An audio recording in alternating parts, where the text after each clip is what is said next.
It started as a solo hiking trip. Just me, the trail, and the kind of silence you only find in the middle of nowhere. I'd been planning this trip for months. Arizona's desert trails were supposed to be breathtaking, especially at dusk when the sun paints the horizon in fiery reds and oranges. I was looking for peace, maybe even a little adventure, but what I found was something else entirely.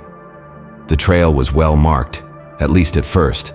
The signs were clear, and my map seemed reliable. But as I ventured further from the main path, the atmosphere grew increasingly uneasy.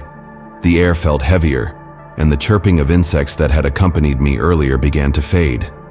I told myself it was just the quiet of the desert, but the stillness was unnerving. About an hour before sunset, I came across an old tree standing alone at the fork of two trails. Its bark was gnarled, almost blackened, and it looked like it had been struck by lightning years ago. Carved into the trunk were the words, "Don't follow the trail after dark." The letters were jagged, as if whoever had etched them was in a hurry or terrified. I stared at it for a long moment, debating whether it was some kind of joke or a warning left by a paranoid hiker. I chose the left path. It wasn't because I didn't believe in the warning. It was because I'd come too far to turn back. It was because I'd come too far to turn back. The map showed that this trail looped around and reconnected with the main one after a few miles.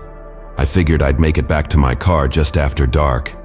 The sun dipped below the horizon faster than I expected, and the temperature dropped sharply. I put on my jacket and kept walking, hoping to see the main trailhead soon. That's when I first heard the whispers. At first, I thought it was the wind. It started as a faint rustling, almost like someone's breath against my ear. I stopped in my tracks and turned around, shining my flashlight into the darkness. Nothing. Just the skeletal silhouettes of cacti and the endless desert night. The whispers grew louder. They weren't coming from one direction. They were all around me. It was as if the desert itself was speaking, but the words were indistinct, just out of reach. My skin prickled as I realized that no wind could carry whispers like that. I picked up my pace. The beam of my flashlight bounced with each hurried step. The trail seemed different now, less defined. I couldn't see any markers, and the footprints I'd left earlier were gone. It was as if the trail was swallowing itself behind me. That's when I saw the lights. At first they were faint, like fireflies in the distance. They flickered in and out, growing brighter and more numerous as I walked. They weren't natural. They didn't sway like lanterns or bob like flashlights.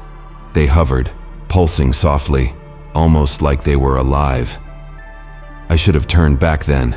I should have tried to retrace my steps, but something about the lights drew me in. They were mesmerizing, almost inviting. I followed them deeper into the desert, away from the trail, convinced they would lead me somewhere to safety, to answers, to something. The whispers grew louder with every step. They weren't just sounds anymore. They were voices. Low, guttural voices speaking in a language I didn't recognize. The lights danced ahead of me, just out of reach, leading me further and further into the darkness.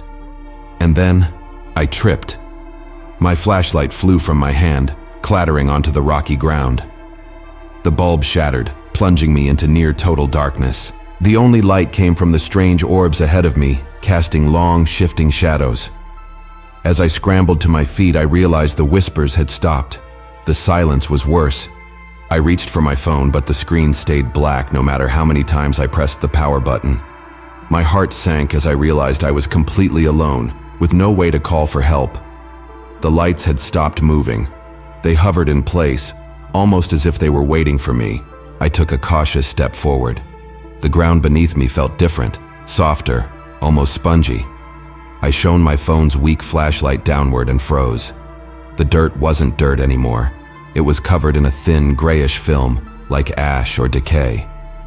And then, I saw something moving. It wasn't hands clawing their way out of the ground, as some part of me irrationally feared. Instead, the surface seemed to ripple, as though something just beneath it was shifting. Small mounds rose and fell as if the earth itself was breathing. A sickly sweet smell filled the air, clinging to the back of my throat and making me gag. Suddenly, something brushed against my ankle, I stumbled backward, my foot sinking slightly, into the ashen ground.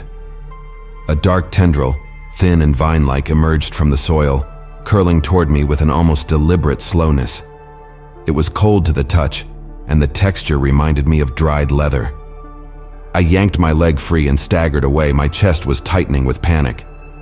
The lights began to move again, but this time they were coming toward me. They floated closer, their glow intensifying until they were blinding.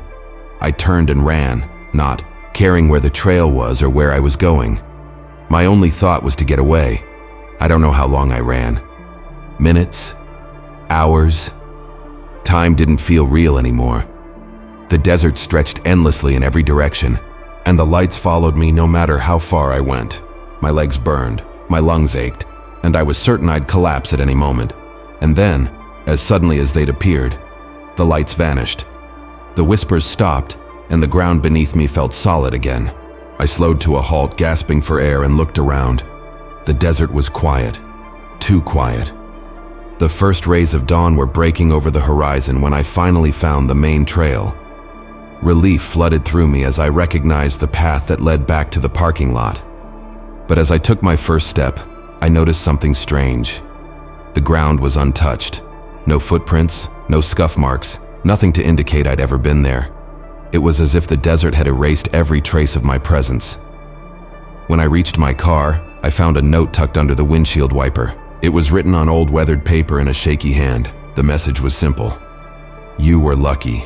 Don't come back." I haven't told anyone about what happened that night, not because I don't think they'd believe me, but because part of me wonders if it really happened at all.